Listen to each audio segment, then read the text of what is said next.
Hello and welcome back, my friends. Plant Abundance here for the 2023 gardening season. I got one question for you. Are you going to make this year, 2023, your season of abundance? I hope so. I sure am. And I'm telling you, we've got a beautiful day today. You know, I'm going to head out to the garden and give you guys not just a check-in video. I want to give you some updates today. It's been far too long since I've connected with you all, so I'm happy to be back. Hopefully this video will start it off and we can start rolling again with the videos. So thank you guys for your patience and for hanging out with me today.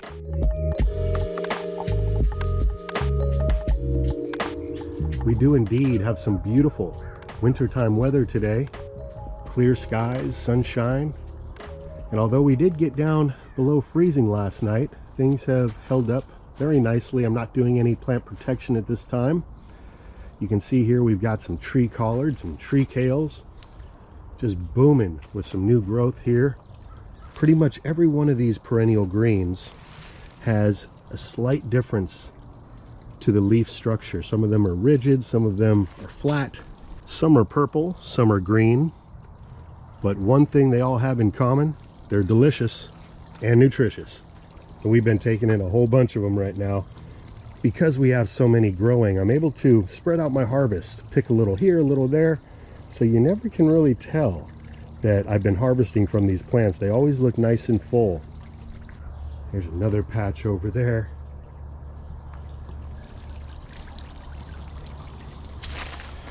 So I pretty much got everything cleaned up now for the 2023 growing season.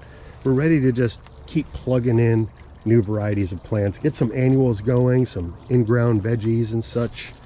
What I have been doing is going around and taking cuttings off some of my different plants here. That's why you see these little flats of sand here and there and everywhere. You can see the automatic pool garden here. It's got some celery plugged in.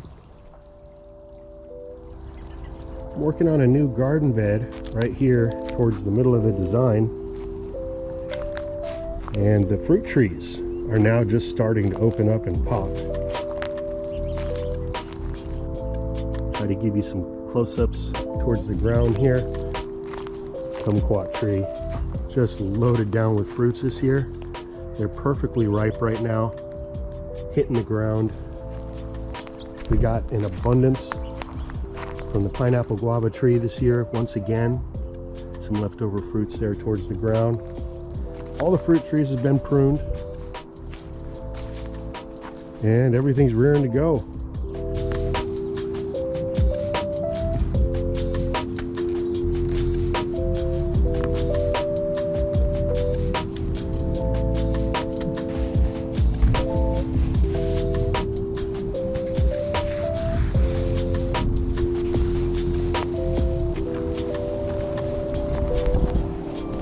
Here's my chicken run down to just one backyard chicken.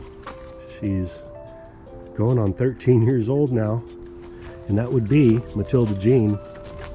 See if we can find her somewhere out here. She's still enjoying life, but this is a place where if I need to, I can keep her nice and secure, and she has plenty of places to root around, dig, and peck at some food. Here's a couple trays of cuttings I got going here. Let's dig one of these out. This has been in here for probably about 3 weeks, 4 weeks maybe. And look at those roots. It is so easy to propagate perennial tree kale and tree collards. So when you find a variety you really like, you want to just take some clone cuttings from the mother plant and keep those genetics going. Now here's a patch that I did establish from seed. I had shared with you an update previously on this patch. Things have grown up quite a bit now. You can see we've got some dominant varieties here kind of taking over. Some smaller ones trying to make their way through. And we've even got kind of a gangly looking one like this that I'm not too fond of. So what I'm going to do, pull this whole thing out, throw it through the juicer, and I'm just going to let these big winners here, these beautiful tree kales and collards, just continue to grow up. Look at the stalk on this guy. This is from a seed just a year ago. Beautiful. The greenhouse has been up for about a month now. I did what I had said I was going to do. I had taken the plastic covering off and put some shade cloth over the top. Didn't really utilize it too much over the summer. The cover is held up beautifully. It just went right back over the structure. Was able to throw it back together in just a matter of minutes. Kind of a mess in here.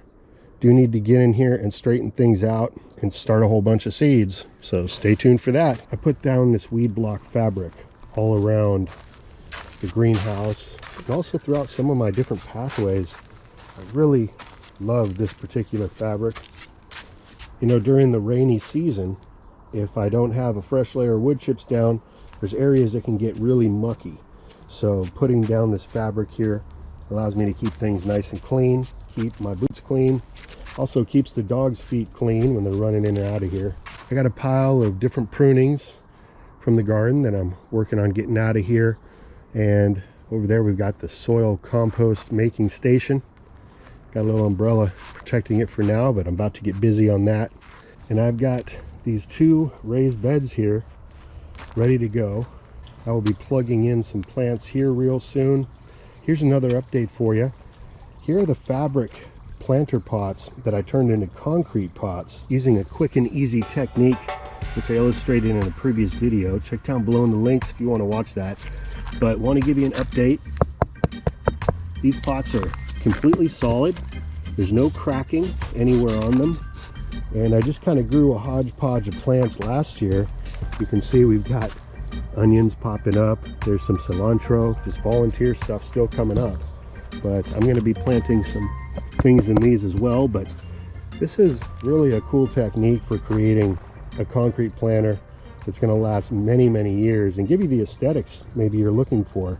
You could easily paint these and decorate them how you choose. So this was a winning project. Here's another update for you. This is the automatic watering pillowcase. And inside of here, what we have is some water gel crystals, which you can see just how huge this bag is puffed out just from the rains that have come down. Now, again, I made a video specifically on this, but these work extremely well. This pillowcase is holding up nicely. And although I don't need this moisture sitting here right now, I can move it out of the way. It's going to protect the root zone of this young tree right here while we get things going. Really important in the heat of the summer to keep that moisture in the soil. Don't let those roots get dried out. And what I love about this concept is that you can make these custom in whatever size you would need. They are available pre-made. Here's an example of that. And what I did with this one, you can see how much it's bulging. I actually refilled, put some fresh crystals in there, and I'm glad I didn't overfill it because it's pretty much poofed out to the max. So I did a little refill just by cutting off the corner and then zip tying it shut. So you can get several years use out of these. Here's another one over here that I have not refilled, and it's still got a decent amount of gel in there after, I think it's been about 2 years now since I've been using these. What else could I show you? The pond has some algae growth in there. This is typical around this time of year. I need to get in there. I can clean this out probably in about 20 minutes. The fish actually seem to kind of like it. They kind of hide under the algae. This time of year the sun's much lower, so it's able to come in under my sun sail here, whereas in the summer, because the sun is much higher up, it's able to block more of that sun.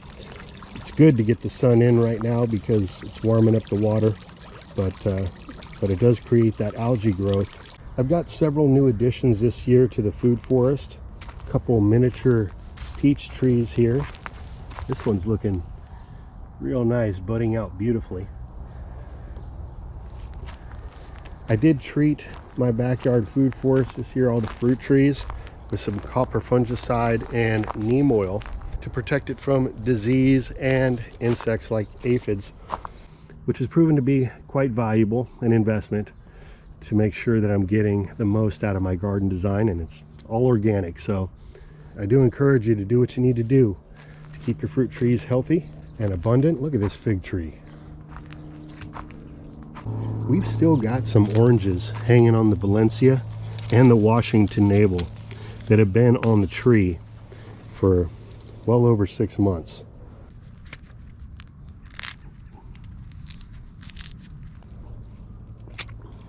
So I've mainly been focusing on cleanup, getting things organized, and planning out the next stages of this backyard food forest design. Happy with the way things are coming along. I'm very happy that you guys are here joining me on this video and watching the journey as we continue creating more abundance and becoming more self-sufficient. And oh, look what we got. 𝗙𝗿𝗃𝗿𝗁. And you can see she's missing a few feathers there on her rear end. That's because she's molting, but she's doing great. Isn't that right, 𝗙𝗿𝗃𝗿𝗁? Well, that's going to wrap this one up, my friends. Really just a quick check-in, and wanted to show you guys a few updates. But we're going to jump back into this garden season. I'm going to share with you guys all new tips, tricks, and ideas that are going to help you to grow the garden of your dreams. So with that, thanks for watching. Have yourself a good one. Until next time, this is Dan from PlantAbundance.com. Take care. I'll be talking to you again soon.